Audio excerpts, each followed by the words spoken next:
Morning all of you. तो आज हम लोग पढ़ेंगे आंत। तो फिर शुरू करते हैं।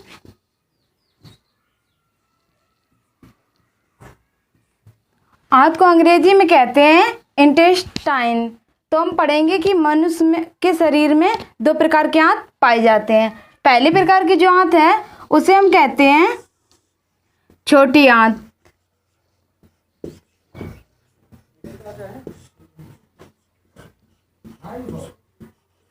छोटी आंत इसे अंग्रेजी में कहते हैं स्मॉल इंटेस्टाइन। इसके बाद आपकी जो दूसरी आंत है उसे कहते हैं हम बड़ी आंत।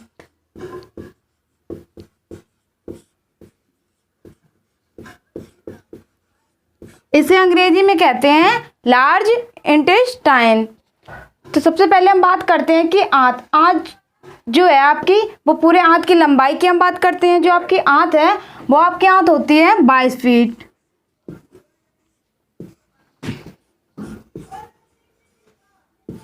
अगर हम छोटी आंत की बात करें तो छोटी आंत जो आपकी है इसकी लंबाई होती है 17 फीट। इसके बाद हम बात करते हैं बड़ी आंत। बड़ी आंत जो है ये आपकी लगभग होती है 5 फीट।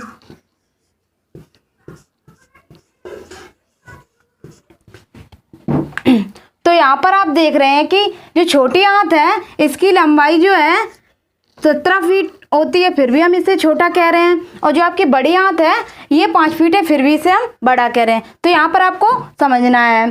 तो जो आपकी छोटी आंत है तो इसकी लंबाई तो सर्वाधिक होती है। छोटी आंत की जो लंबाई है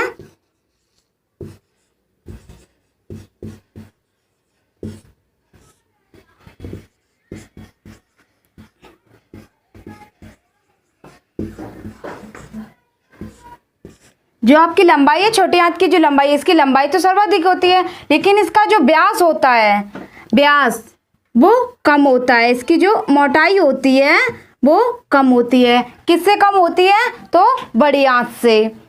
तो अब हम बात करते हैं कि बड़ी आंत। बड़ी आंत जो आपकी है इसकी लंबाई कम होती है। इसकी लंबाई कम होती है, लेकिन इसका जो व्यास है इसकी जो मोटाई है वो सर्वाधिक होती है।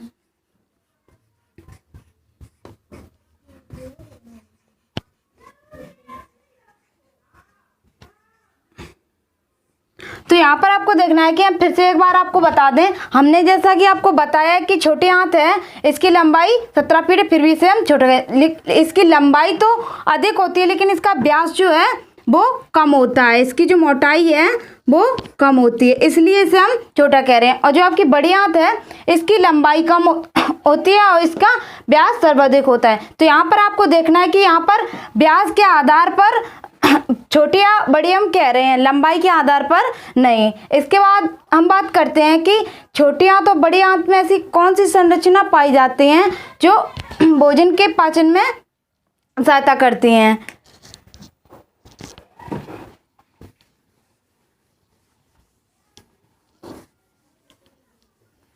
तो सबसे पहले हम बात करते हैं छोटी आंत की।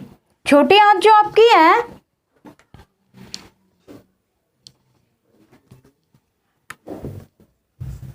छोटी आंत जो आपकी होती है ये इसमें 3 संरचनाएं पाई जाती हैं। तो हम देखते हैं इसमें कौन कौन सी संरचनाएं पाई जाती हैं। पहली जो आपकी संरचना है उसे हम कहते हैं ग्रहणी, डियोडेनम। इसके बाद जो आपकी दूसरी संरचना है उसे हम कहते हैं जेजुनम।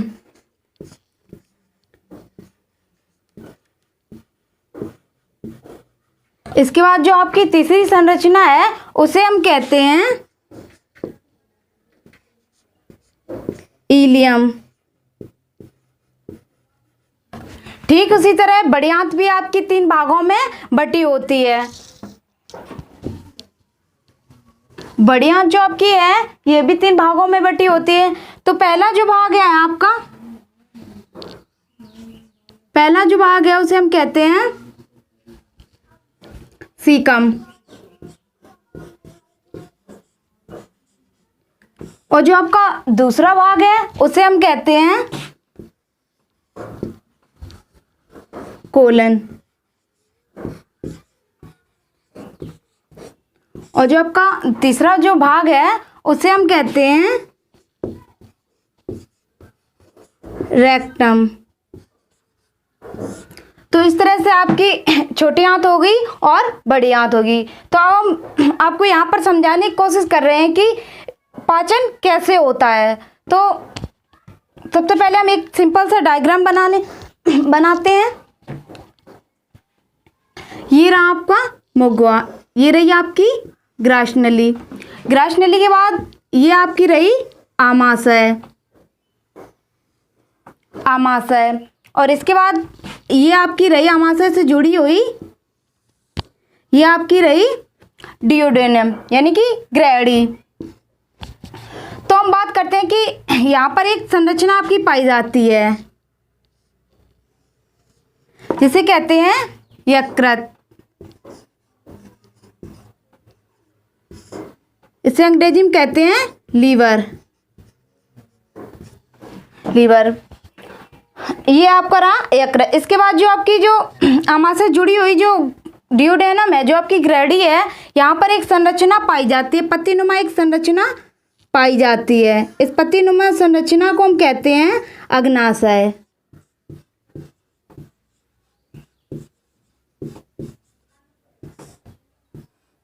अग्नाशय। तो हम बात करते हैं यहाँ पर कि भोजन का पाचन कैसे होता है। तो यकृत में आपके कुछ ऐसे पदार्थ पाए जाते हैं जो भोजन के पाचन में सहयोग करते हैं, और कुछ आपके पदार्थ अग्नाशय में भी पाए जाते हैं जो भोजन के पाचन में सहयोग करते हैं। तो सबसे पहले हम बात करते हैं यकृत जो है, यहाँ पर यकृत में आपका पित्तरस पाया जाता है।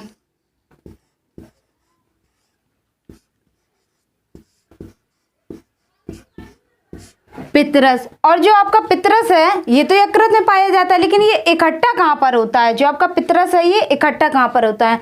तो ये आपका पित्तरस इकट्ठा होता है गाल ब्लैडर, यानी कि इसे हम कहते हैं गाल ब्लैडर या पित्ताशय।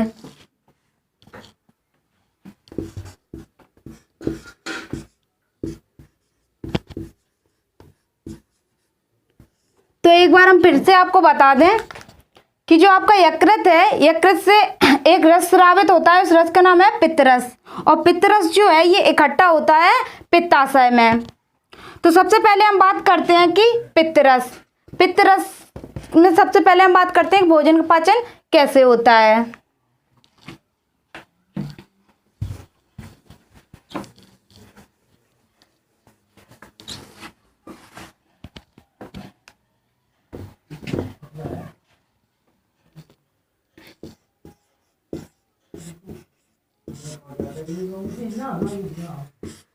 पित्तरस।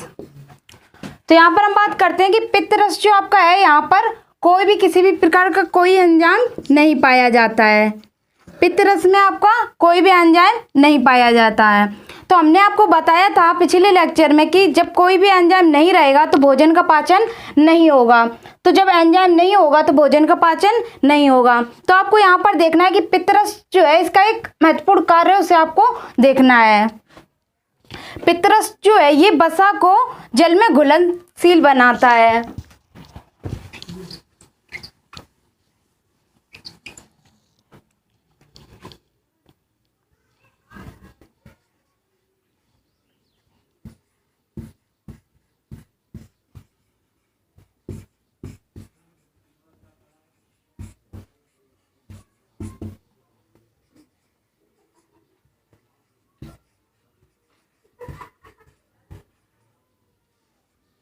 तो यहाँ पर आपको देखना है कि जो वसा है आपका, वो वसा जो है आपका वो पित्तरस क्या करता है, वसा को जल में घुलनशील बनाता है। और जो जल में वसा की जो घुलनशील जो क्रिया होती है उसे हम कहते हैं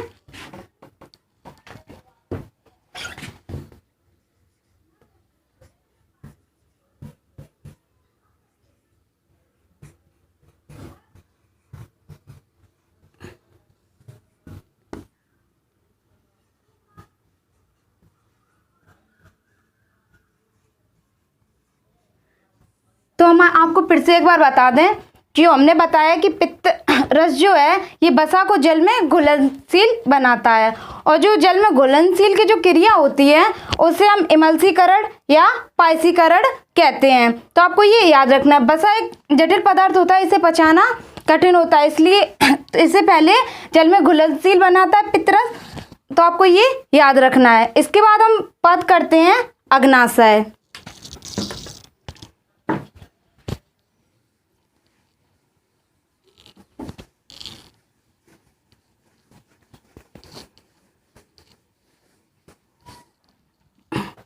अग्नाशय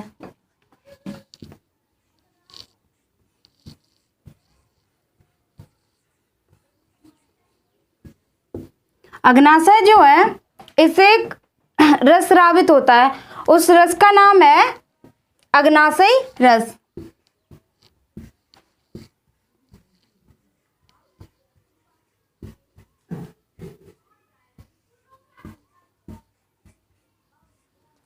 तो आपको याद रखना है। इसके बाद जो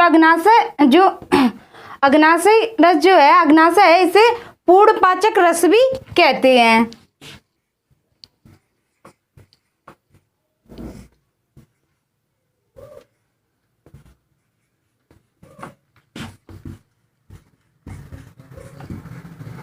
तो हम पूर्णपाचक रस क्यों कहते हैं, तो इसे समझते हैं। जो आपका जो भोज्य पदार्थ है, जैसे कि कार्बोहाइड्रेट है,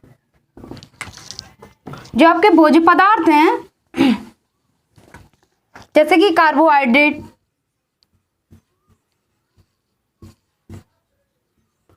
और वसा, प्रोटीन, तो ये आपके हैं भोज्य पदार्थ। तो ये क्या होता है कि ये पचाने में समर्थ होता है अग्नाशय, इसलिए इसे पूर्णपाचक रस कहते हैं। तो यहाँ पर हम बात करते हैं कि ये कैसे पचाता है। तो जो आपका कार्बोहाइड्रेट है, तो इसमें एंजाइम पाए जाते हैं, तो इसमें जो एंजाइम पाया जाता है उस एंजाइम का नाम है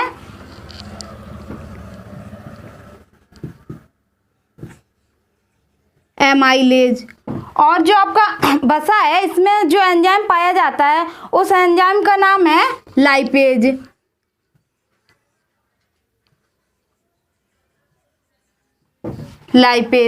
और जो आपकी प्रोटीन है, इसमें जो एंजाइम पाया जाता है उस एंजाइम का नाम है ट्रिप्सिन।